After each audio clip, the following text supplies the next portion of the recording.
Here we go. Here we go. Welcome, everyone, to the Animal Chat podcast with me, Matthew Payne. And me, Harry Ekman. You sound a little bit remote there, Matt. What's I'm going on on? location, guys. I am out on location. Where? Well, I'm not. Usually, I'm in a high-tech studio. So I'm out on location. My mum has been. She had an operation recently, so What she had done? she's had a new hip. A new hip? What was wrong with the old one? I don't. I just don't think she liked it. You know, that's the trouble. Like this throwaway society. Yeah, I know. It's just kind of like, I'm done with this hip. Yeah, I I want a know. new one. Oh no, she's just racist against the hip she had. That's all it was. Is she doing okay, though? Yeah, she's doing really well, really well. She's going around on her little crutches and just hobbling around, and she's doing really well. But just Is she hopping everywhere? yeah, kind of gently she goes. So, but yeah, Has she got a titanium hip? Oh no, I'll ask her when I see it. I don't know. I think it's like I don't know what they bloody put in there. They could put anything in it. Maybe It's Lego, isn't it? They've made it out of Lego. Maybe it's an environmental one that they make out of recycled packaging and they put a couple of like they've pulled out plastic from the oceans of Indonesia and fashioned it into a hip for your mum. Why don't they do that? Hey?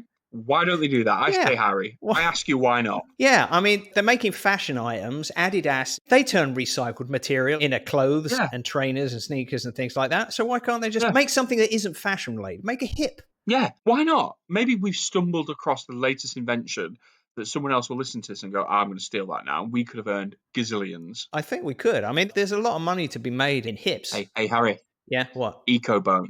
Call it EcoBone. EcoBone. That's brilliant. I love it. EcoBone. Do you care about the environment but still need a new hip? Well, guess what? Now you don't have to make a choice. You can care about the environment and not walk crippled. So, she's doing very well, Harry. Thank you very much. How's COVID things where you are? Because things are changing over here rapidly. How are things with you?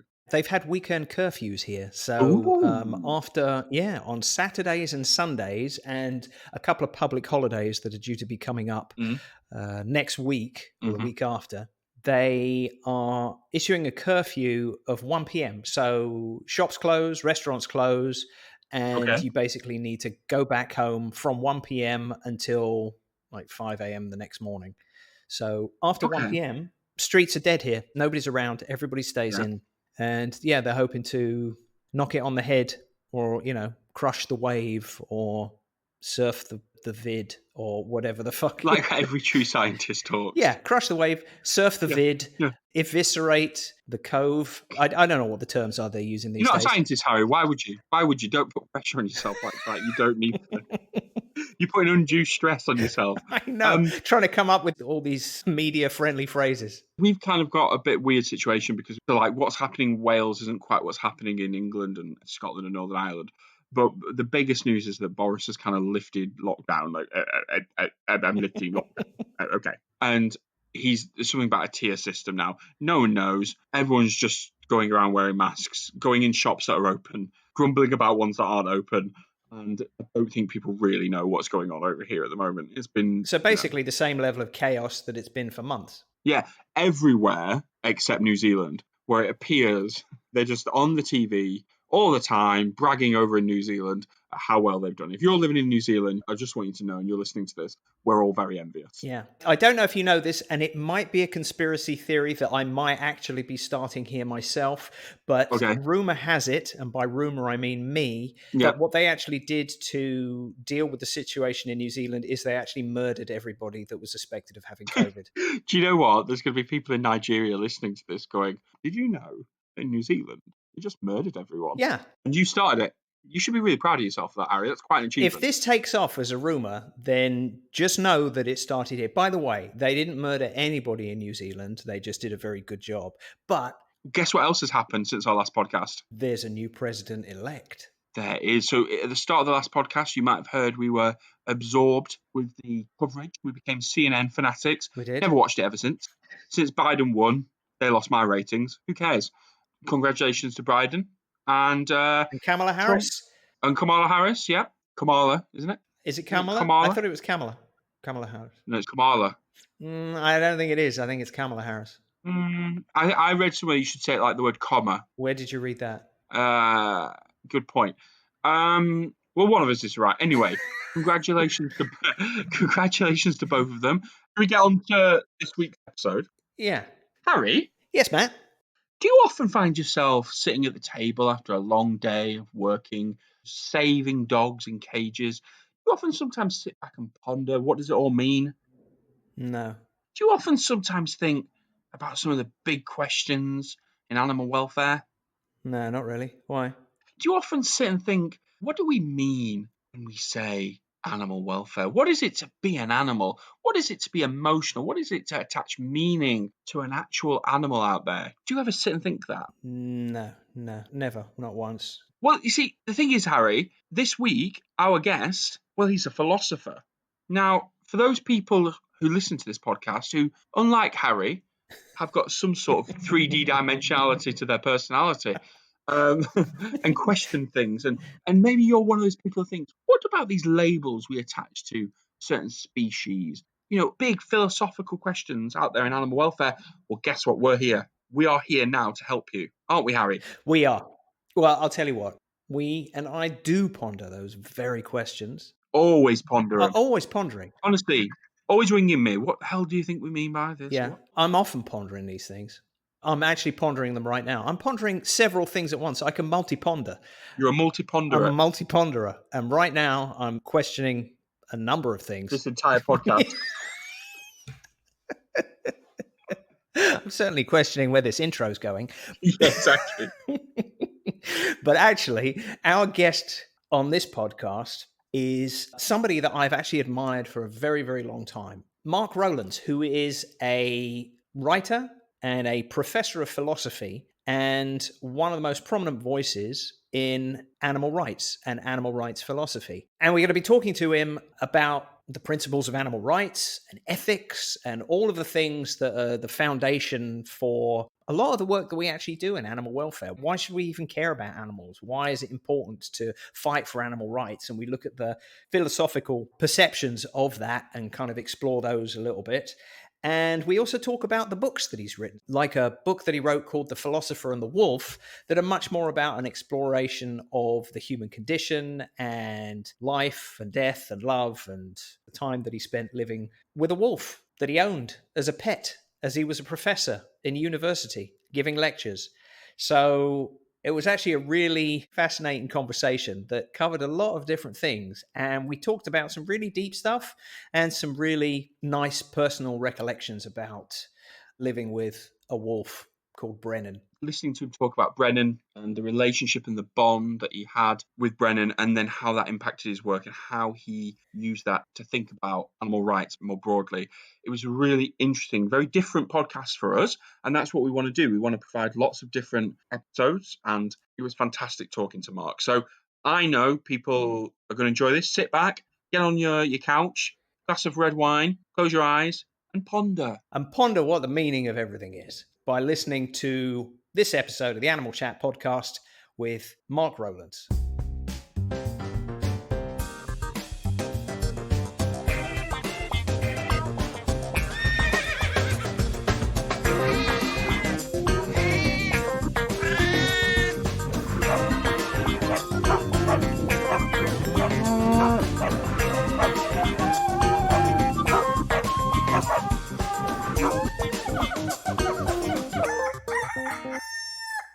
How did animals play a part in your childhood? I grew up with different large dogs. I mean, first it was with Labradors, and then we kind of upgraded to Great Danes, which my parents used to rescue, So there were a lot of dogs, and most of them were quite robust. Your work now, a lot of it, obviously you deal with philosophy from a number of different perspectives, but a lot of your work has been in relation to philosophy to do with animal rights. Yeah. And so where did that interest stem from? What was it about the animal rights element that directed your philosophical thoughts? I suppose my first acquaintance with the idea of animal rights, like that of many people actually, was Peter Singer's book, Animal Liberation. I think growing up with dogs had given me a kind of a respect for dogs at least, as complex, cognitive, emotional creatures, So I think I was already primed for the kind of animal rights message, I suppose. It wasn't until I was at university and I read that book for the first time that I started putting, two and two together. That I sort of loved dogs, and it really wasn't a huge amount of difference between dogs and cows and pigs and other animals that we eat and treat in barbaric ways. So something about that didn't seem right. Because something my father said also, which, after I'd read Animal Liberation, but my father, he grew up in a little village outside Newport, and the Rowlands family at that time, they had a German Shepherd called Rex and a pig who, as far as I know, was nameless. And my father was very fond of the German Shepherd. He used to ride around the garden on his back. And he was also very fond of the pig, and he used to ride around the garden on his back. And, by all accounts, Rex had a happy and fulfilled life, but things went somewhat differently for the pig. And something about that just doesn't seem right. That doesn't seem justifiable. And so that was one of my, I suppose, formative experiences, if you like, thinking about that kind of disparity of treatment. I know that lots of people have highlighted Peter Singer's book. What was it about that particular text for you, Mark, that really ignited that path that you later on gone down? Yes, now you're asking me to recount things from, I wish I could say it was half a lifetime away, but it's a lot more than that. I think it was a very clearly written book. The case was very well made. It was made independent of any particular moral theory. I mean, Singer is well known for being a utilitarian. As a moral theory, I think that has various drawbacks. But the case he made for animals just seemed so clear-cut. And as I say, independent of his utilitarianism. And I think it was just very vividly presented and difficult to refute. You went to university to study philosophy. I originally went actually to do engineering, but I wasn't. Oh, really? I wasn't very good at that. So luckily, I managed to talk my way into the philosophy department. And was that because at the time, was it something that you thought might lead to something, or was it just something that interested you? It's something that interested me, I suppose. And then when I realized that university lecturers get the whole summer off, well, that's what I wanted to be. When you were studying and realized you were going to go down that route, obviously you had these moments, and reading Peter Singer's book meant that you clearly had an interest in going down that direction. But what did that path look like? Because there's a difference in being interested in something as part of something else and actually deciding that you were going to focus and then really explore it and then publish books on it and be a key focus area. So what was that journey like, and how receptive were the lecturers and your university to going down that route specifically? Oh, the animals route. Well, I think philosophy, I picked the wrong subject, really. I think some of the most ridiculous things ever said about animals have been said by philosophers, starting with, Descartes, the father of modern philosophy, thought animals couldn't think or feel, which is insane. But even today, or close to today, very good philosophers who often say very good things about other subjects, they get kind of strange and wobbly when they get to animals and come up with ridiculous statements. Donald Davidson, for example, excellent philosopher, thought that animals couldn't have beliefs. They couldn't believe anything, which is insane. And it stemmed from a particular view of belief that he had. But I think the sort of guiding principle should be, when you say things about things like the mind, about beliefs, thoughts, and feelings, and so on, you should test your theory against animals. And the sort of guiding assumption is that animals can think and feel.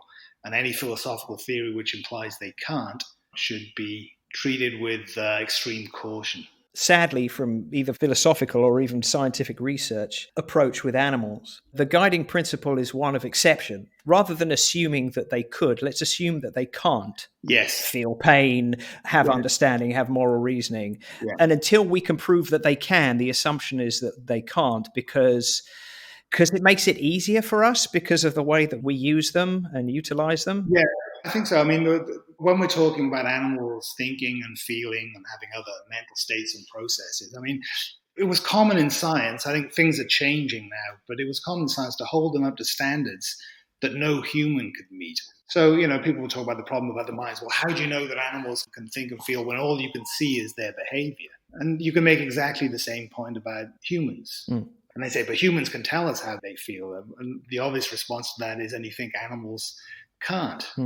So there was this general sort of idea that we had these standards that were so difficult to meet And we didn't apply them to humans. We only applied them to animals, and that led to decades and decades of people saying animals don't have minds. When we talk about do animals have minds, we talk about it from the things they feel. Do they feel pain? Because obviously there's suffering, and therefore if an animal feels pain, then that's something that we should be seeking to avoid. But there's so much more to the concept of a mind. And so from the work that you do, what are the extra layers of that when you're talking about it from a philosophical standpoint? When we talk about the minds of an animal, and what are the similarities or the differences, if there are any, between people and animals? Right. I think we can distinguish different sorts of layers of complexity, if you like. What's generally regarded as a lower level of complexity, you ask questions like, can animals feel things? Can they feel pain? Can they feel sad? Can they feel sorrow, frustration, things like that? Most philosophers, who are cerebral people, think that emotions of that sort are at some kind of lower level than things like thoughts and rationality. So if we accept that, then the next level will be, well, to what extent are animals capable of thinking? To what extent are they capable of reasoning? And questions like that. There's another question which arises about self-awareness. Are animals aware of themselves? This is a sort of third layer of complexity, if you like. Are animals aware of themselves? And if so, in what sense? And then there's also a question of awareness of others. Are animals aware of others as persons? So those four different things. There's the sort of feeling, the sensation, the emotion on one level. There's the thought and rationality on another. There is the self-awareness, and there's also the other awareness. So four different layers of complexity, I think. In regard to those, picking the third level for an example, we had Laurie Marino on the first season of this podcast talking about self-recognition tests in dolphins. And obviously we talked about the other animals that's been done on: great apes, elephants, and even, I think it was this year or last year, they've done it on fish, a wrasse, a type of fish. They again used the same test, and they were able to show, because of the animal's behavior, that with all likelihood there was self-recognition. And obviously the more we do these tests on more different animals, the greater the likelihood is that we're going to see that the majority of animals may have some level of self-awareness. Do you think that there is a degree of arrogance to this understanding, because it's all very human-centric, isn't it? It's trying to measure animals by our own standards, and therefore, in some regards, we're almost setting them up to fail. Well, yes, the mirror test is a good example because it applies most obviously to visually oriented creatures such as ourselves. I mean, are you familiar with Mark Bekoff's yellow snow test? No, I'm not. Well, he devised it. I mean, the general principle has been tested in somewhat more stringent ways, but he set it up as a kind of olfactory version of the mirror test. So Mark lives in Colorado. His dog at the time, called Jethro. When Jethro urinated in the snow, obviously the snow became yellow. And so what Mark did was, unbeknownst to Jethro, he would shovel up the yellow snow and move it to different places. And so the idea was that Jethro would, on his walks, encounter some yellow snow that had been produced by him and other patches of yellow snow which hadn't been produced by him. And Mark looked at the amount of time Jethro would spend on each type of yellow snow. According to his results, Jethro was a lot less interested in the yellow snow that had been produced by himself, which seems to indicate some kind of grasp of the difference between stuff that has come from me and stuff that has come from someone else. It seems to be a form of self-awareness grounded in olfaction rather than vision. I love the idea of a legitimate scientific test based on the dog's preference for its own pee or another dog's pee. Yeah. I mean, it does make sense for creatures that are driven by their noses as much as their eyes, Absolutely. There have been somewhat more formal versions of that test, I believe, in recent years, which, are not as impromptu and off the cuff as that. I bet they don't have as engaging a title as the yellow snow test, though. I think that's what he called it, actually. The new studies don't. No. Yeah. Another area that you've worked on and is important, I think, in the way in which we perceive animals is the question of morality and whether morality as we understand it exists in other animals. And Obviously, you wrote in your book, Can Animals Be Moral? How does that link to our perceptions of animals and how we should be thinking about them? Yeah, I started working on this when I realized I became a father for the first time at the ripe old age of 44. And at the time my first son was born, there were two dogs living with us, Nina and Tess. Nina was a rather ferocious sort of German Shepherd Malamute mix, and Tess was a wolf dog mix, Brenin's daughter. And she was very sweet, but had some highly developed predatory instincts. So I was a little worried about how the new house sharing arrangements were going to work. But I quickly realized that they were almost certainly better parents than I was, you know, and if my son made so much as a squeak in the middle of the night, then I'd immediately find these two cold, wet noses pressed up against my face saying, like, get up, you negligent parent, your son needs you, sort of thing. And they doted on him. I was always impressed by the level of patience, concern, tolerance that they exhibited towards him, you know, when he was doing things that they must have found annoying, like pulling their ears or playing dentist with them and things like that. And things like patience and concern and toleration, these are sort of moral categories. So this got me thinking about the question of whether animals can act morally. And I think the answer is basically, well, there's lots of different ways of being moral. And on some of those ways, I think animals can behave morally. In general, I mean, many philosophers, and I'm thinking of people like Aristotle and Kant, two of the best philosophers ever, had very, what you might think of as intellectualist accounts of what it is to behave morally. So on their sort of view, when you behave morally, you have to be able to critically scrutinize your motivations. So the idea is something like this. You realize that you're inclined to act in a certain way, to do something or other. And then you should be able to ask yourself, I'm inclined to act in this way, but should I? Should I act on this impulse or should I resist it? And it's unlikely, I think, that most animals can critically scrutinize their motivations in that sort of way. But there's another tradition of thinking about moral behavior, which stems from the philosopher David Hume, who thinks it has nothing to do with being able to critically scrutinize your motivations, ask yourself whether you should do this or should do that. Instead, moral action is driven by emotions which have the well-being of another as their focus or object. And I think if you think of moral behavior in that way, which is a perfectly legitimate way of thinking of moral behavior, then many animals, I think the case is clearest for the social mammals, but many of these can act morally. They can behave and act on the basis of moral reasons. What I was really interested in, Mark, is bringing you back to where you were at university and you decided to go down the route of philosophy. And I wanted to know what opportunities were available to you as you were doing that degree at that point in time. Obviously, we know the industries and this sector has developed a lot over the years, but what did it look like when you were leaving university? What sort of options were open to you? What did you think once you got out of university, this degree in philosophy, what did you want to do next in terms of what was open to you? Well, it was a pretty bad time in the job market, and everyone told me, there's no way you'll get a job.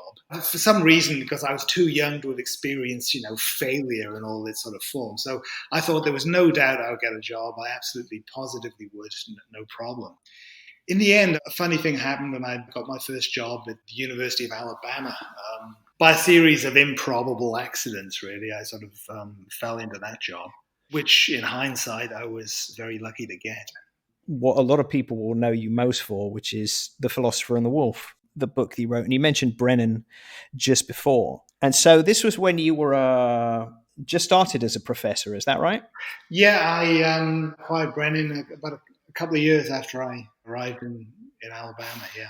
For people that don't know, Brenin was a wolf, or was like a wolf-dog hybrid. Very likely he was a wolf dog mix, yeah. The book, which I absolutely loved, Brenin is both a metaphor for many things that are the best element of humankind as we would like to see it, but also as a tool to kind of explore things like happiness and life and death and all of those things.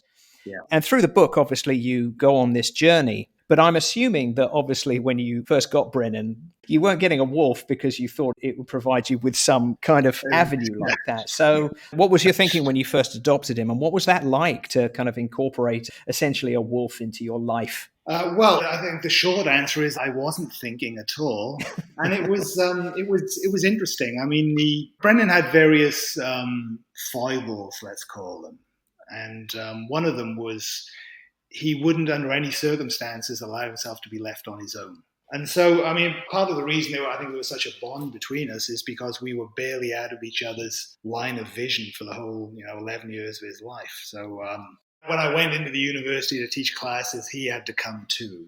That raised some issues. Any sort of socializing I did, bars and parties and so on, Brenin had to tag along. In many ways, as I discovered later, it's almost like having a child, in the sense that Brenin was very high maintenance, let's say. With my current dog, a German Shepherd Shadow, when I go into the university, I used to take him, but they banned dogs, so there was nothing to do with him, I'm sure. But so now I'll just leave him on his own, and he'll be fine for a few hours. Brenin, that just wouldn't happen. He would tear the house apart. From the point of view of how they engage with other people and the environments that you were in, were there kind of some big noticeable differences there? Yeah, I think Brenin was probably the best way to describe him is his interactions with other humans. He was very aloof. He didn't care one way or another about other human beings. He was usually pretty, he wasn't aggressive, but he just didn't care. So it was a bit like having this huge cat, He was like that in various other ways too. I mean, sort of playing. You threw a ball or stick for Brenin, he would just look at you like you're insane, Well, what do you mean fetch? If you wanted it so much, why did you throw it away in the first place, sort of thing. I once caught him. I don't think he realized that I was watching him, but I once caught him playing with the ball. He threw it up in the air and would jump on it when it came down. And then he saw me looking, and I swear he looked embarrassed. So how long did it take you before you decided that you wanted to write this book that had such a huge impact on so many people? Harry, for example, where does that fit in your whole journey with Brenin? Yeah, as when I got Brenin in the first place, this was completely unplanned. So we were living in France at the time in this little house, and one night after a few glasses of red wine, I just started writing down stories, about what I remembered about Brenin. This was about 6 years after he died, so I started just writing down stories about him, and found I really enjoyed remembering the things, which sort of episodes that I hadn't thought about in years, 15 years in some cases. I enjoyed remembering them, and so I just kept writing. And so again, there was no planning or forethought, as in most of the good things that happened in my life, completely unplanned, And that's basically how it happened. And how long did it take for those stories and those memories to form the narrative that they did, and for you to realize that there were some lessons there that you were discovering, that the stories that you were remembering about Brenin had a deeper meaning in some ways? When I'm writing something and I'm enjoying it, I'll just keep on writing. So this was sort of fairly intense, hours and hours and hours I'd sort of go at it. And I was just writing for myself because I thought no one would possibly be interested in this. And then one day my agent asked me, was I working on anything? And I said, yeah, just doing this thing, no one's going to be interested in it. But she thought that people would. And so then I started thinking in terms of a book. Did the success of it surprise you when it really did become an international success? Yes, success always surprises me, actually. So, yes, I think we can safely say I was quite surprised. I mean, I loved writing the book. That's often a good sign. You're not just going through the motions, you're really loving what you're doing. When I look back on it, I think the various books I've written since that book came out in 2008, they've all been in one way or another kind of developments of certain themes that I had no idea I was developing when I started sort of writing the book. So, for example, the question of whether can animals be moral, that in various ways arose from that book. A book on whether animals can be persons, because I'm pretty sure, if Brenin wasn't a person, in the sense introduced by John Locke as a thinking, conscious, self-aware sort of subject of a life.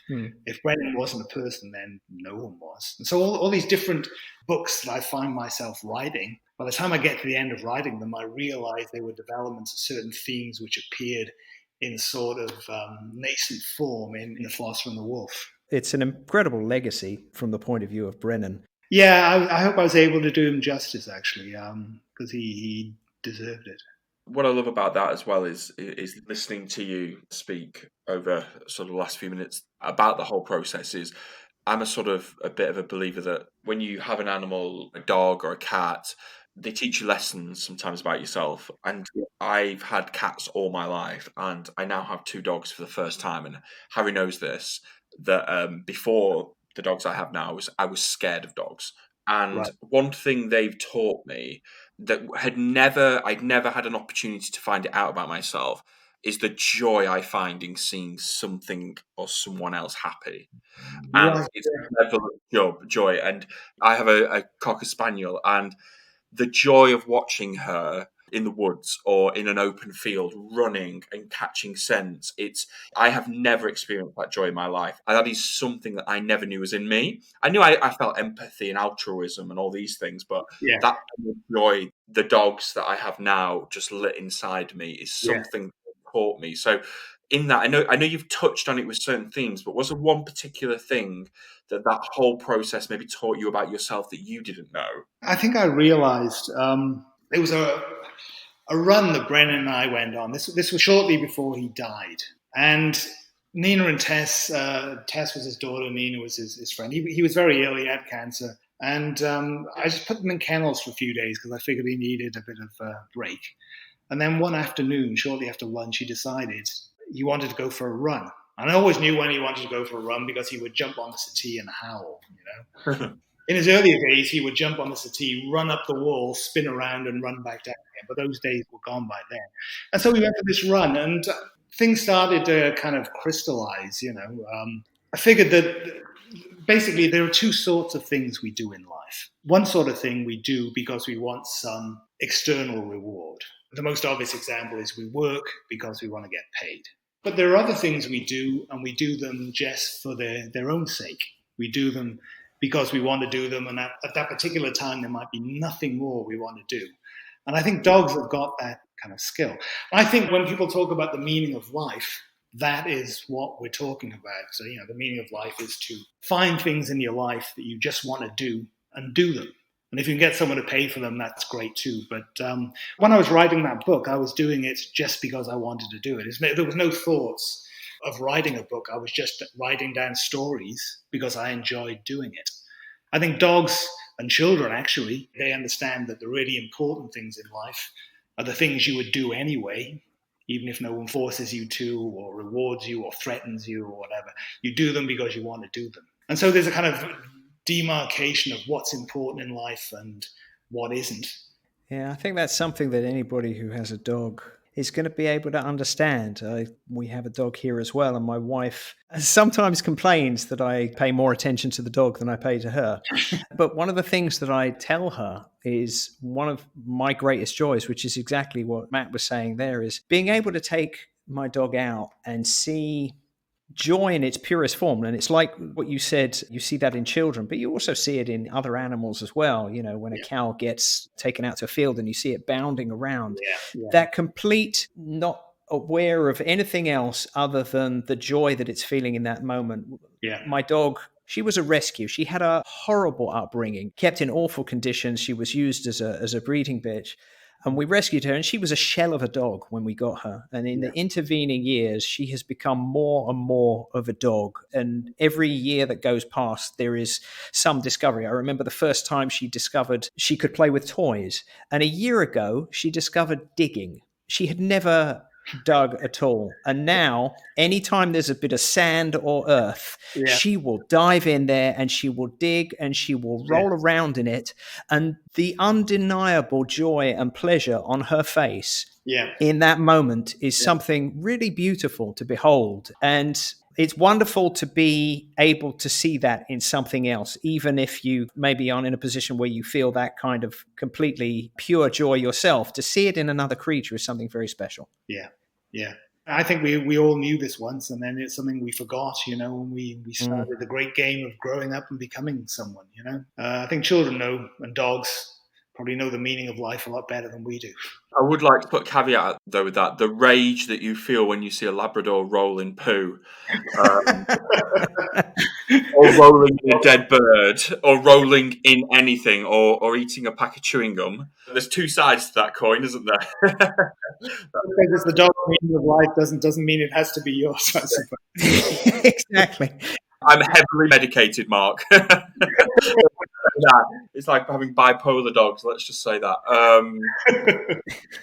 I'm really interested in as well is when you have such a book that, you know, we're on this podcast talking to you about it, does that bring you a certain amount of joy? Is it something that when you're writing your next book, when you have that sort of success, are you trying to emulate that success? Are you trying to, can you move on from that success? Is it strange that people still talk to you about that book? And, you know, is there a confliction that you either want them to talk about books that came beforehand or afterwards? How did you feel about that whole experience, and how's it influenced your behavior and thinking about, I suppose, the whole process of writing ever since? That's interesting. I think if you think in terms of emulating success, then you're going to fail. You know, I think the best rule in writing is just to write what interests you, and if the success comes, it comes, and if it doesn't, it doesn't.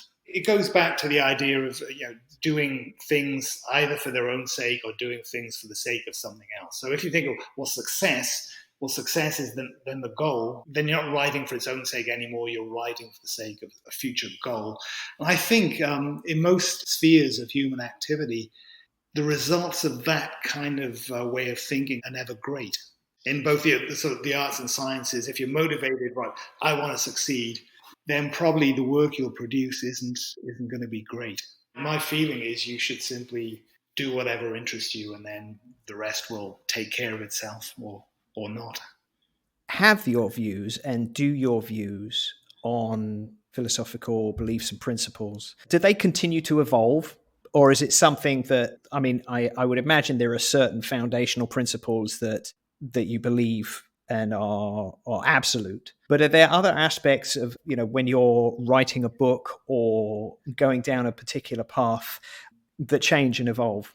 I'd like to think so. I don't know. I mean, I'm probably getting a bit old to evolve now, but what I tend to find is that when I think I'm working on something new, I'm not at all. I'm working on something I thought a long time ago, but didn't really know what I was thinking.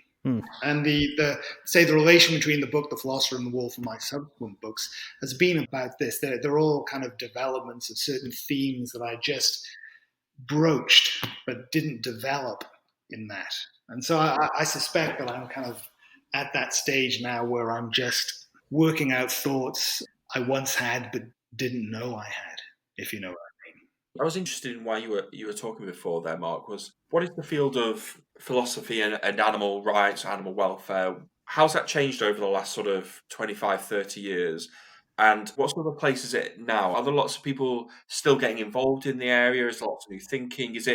Are there challenges to getting people to work in this field? What does the scene, if I want to call it, look like right now? Yes, it's not a highly rewarded area of philosophy in the sense of the challenges you might be thinking of. So the world's great universities, their philosophy departments are not going to look at someone and say, oh, they wrote a book on animal rights, let's give them a job, because it's not that kind of field. I mean, if you do it, it's because you want to do it and not because you think there are going to be significant rewards in that sense that attach to it, rewards beyond the simple doing of it.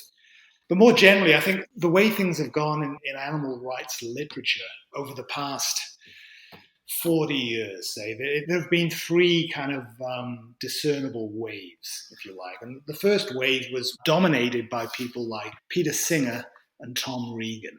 So what you've got there is it's a debate between utilitarians who think, you know, the greatest good for the greatest number. That's Singer on one hand. And there's Tom Regan on the other, who thinks, no, there are rights that you have, natural rights that you have in virtue of the sort of creature you are. And so there was this kind of debate between utilitarians and rights-based or deontological views, which mirrored a debate that was going on in moral philosophy at the time anyway. That was the first kind of wave. And there's only so much you can do in the first wave because that debate is a sort of old one. The second wave was kind of expansion in conceptions of moral theories. With Singer and Regan, you had utilitarianism versus rights or deontological-based theories.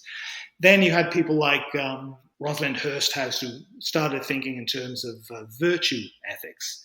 Can we talk of the moral status of animals in terms of virtue ethics? Would a virtuous person do the sorts of things we do to animals and so on?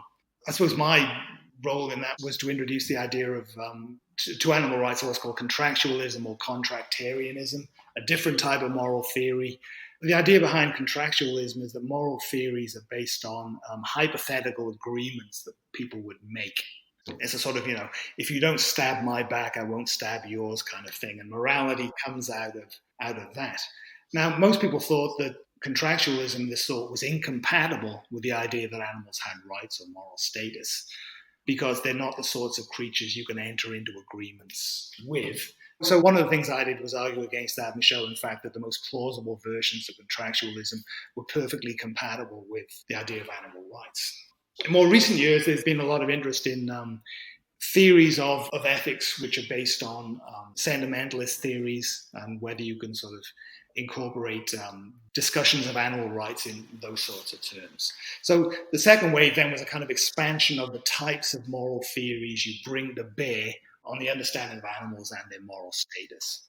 What I think of as the third wave, which is ongoing, is a kind of expansion in our conception of animals. Because there was a kind of implicit sort of view of animals involved in the first wave, and the most important thing was to make sure that they're happy and not suffering. So there was a tendency to think of animals as defined basically by their the feelings. And if you can ensure that in an animal's life there's more feelings of pleasure than there are feelings of pain, then you're doing all right by the animal. When you think about it, if you brought a human being up on those principles, the result would be a sort of sad waste of a life, right?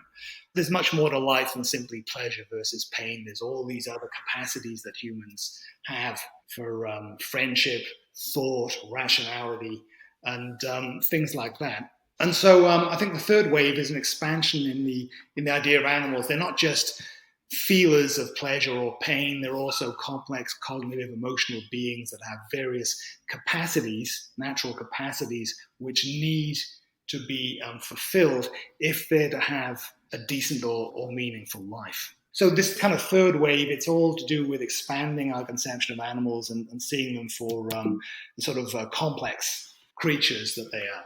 When people think about philosophy, animal rights philosophy, we talk about all of these things from morality to ethics to what it means to be a person, to be an animal, to feel, to understand, to have a sense of self, to have a sense of future, all of these things. And for people working in animal welfare, you have to then factor into that the practicality of justifying an animal welfare program. Say, for example, we're talking about animals in zoos.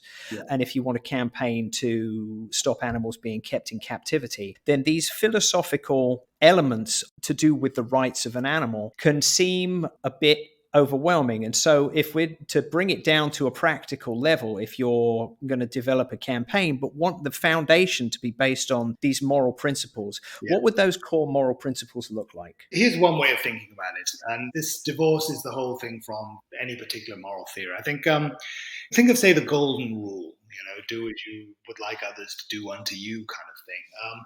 Think of that as the core moral principle. A way of doing that is to use a sort of imaginative device dreamed up by the philosopher John Rawls. Rawls talked about an original position. And in the original position, you have to try to imagine that you don't know who you are. You don't know what race, gender, socioeconomic bracket you belong to. You don't know your natural abilities, whether you're intelligent or not, athletically gifted or not. You know nothing about yourself. You can't imagine it, of course, really, but just sort of try. Imagine that you can imagine it. Then the idea is you ask yourself, well, if I didn't know any of this, how would I like the world to be? The application to animals is easy. There's one more thing you don't know in this original position, behind this veil of ignorance, as Rawls put it. You also don't know what species you belong to. And then you ask yourself, well, if I didn't know this, how would I like the world to be? And it's just a graphic way of thinking about what the golden rule, if you like, entails. And the idea behind that is that it's, I guess, to do with the fairness of a decision-making process, isn't it? Yeah, that's all about fairness. It's like if you were dividing up a pizza and you wanted to do it fairly, but past history suggests that you haven't exactly been fair in the slicing of pizzas before, then the idea is you don't know beforehand which slice you're going to get. And then any basis for partiality has basically been removed. And I think, if morality or ethics are about anything at all, then they must be about impartiality to some extent. How does the work that you do relate directly with some animal rights organizations? You're writing these books and you're defining these principles, and obviously, myself included, there are individuals and organizations that look at this and use them as a foundation. But are you directly involved with animal rights or animal welfare organizations or campaigns or anything like that? No, not. No one's ever asked me.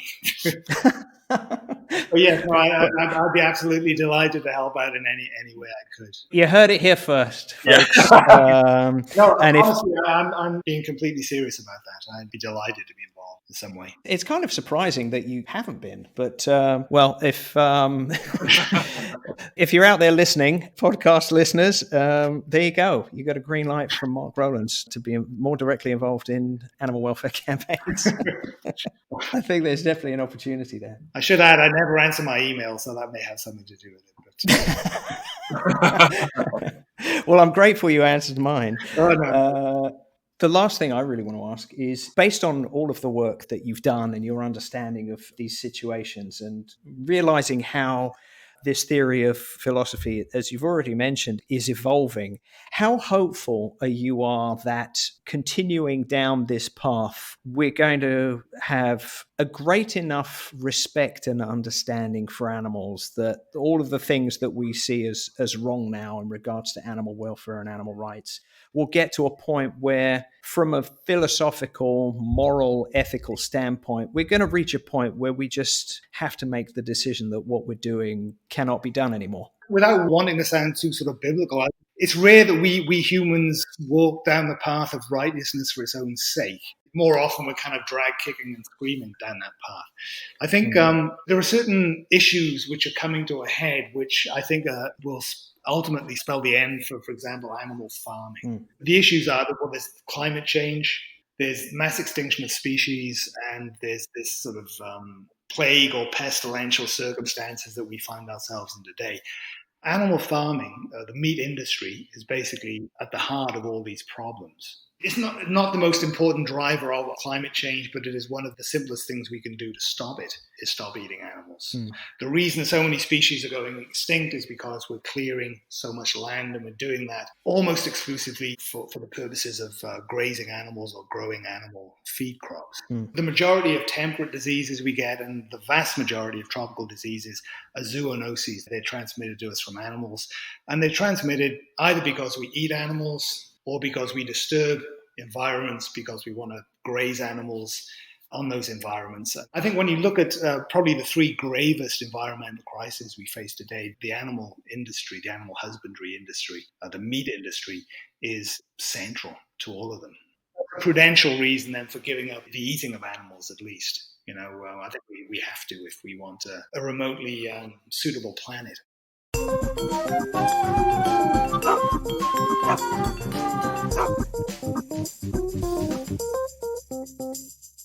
Well, Harry, does that answer all your questions about animal welfare? It answers a lot of my questions, but it poses a lot of other questions, because that, Matthew, is the nature of philosophy. Nailed it. Nailed it. That's a microphone drop moment you just did there. Isn't it, though? But it was really fascinating to talk to Mark. I mean, it was really lovely to hear about, as you mentioned in the intro, about his bond with Brenin and the things that he learned about himself and about life and about animals from seeing it through the eyes of a wolf.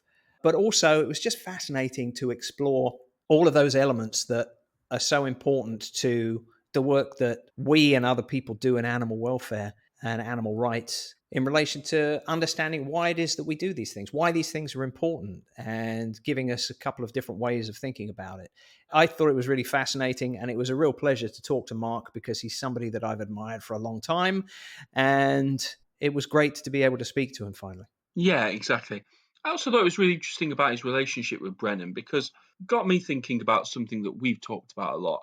Having those physical relationships with animals and how that can really determine how you view things. And it can often be very life-changing for a lot of people. What kind of physical relationship do you have with your dogs, Matt? Well, listen. Just choose your words very carefully there, Matt, because... Yeah. What I meant was, okay. Please explain, yes. The sort of relationship that you can build by interacting on a daily basis with an animal like a wolf. And it often got me thinking, we've talked about this, but what would you do if you had the opportunity to raise a lion cub or a tiger cub or a sloth or a cheetah or a rhino, and I often sit and wonder, would I have the emotional resilience to say, nope, I don't think that's an ethical thing to do? Or would I actually have the voice in my head be like, Matthew, you could raise a tiger cub? Is that what the voice in your head sounds like? Yes, all the time. Jesus. Yeah, I know. Explains a lot of my behaviour, doesn't it? No, it's no wonder you're so fucked. Yeah, Matthew. It's 10 a.m., but you can still have scotch. It's fine. No one will know, Matthew.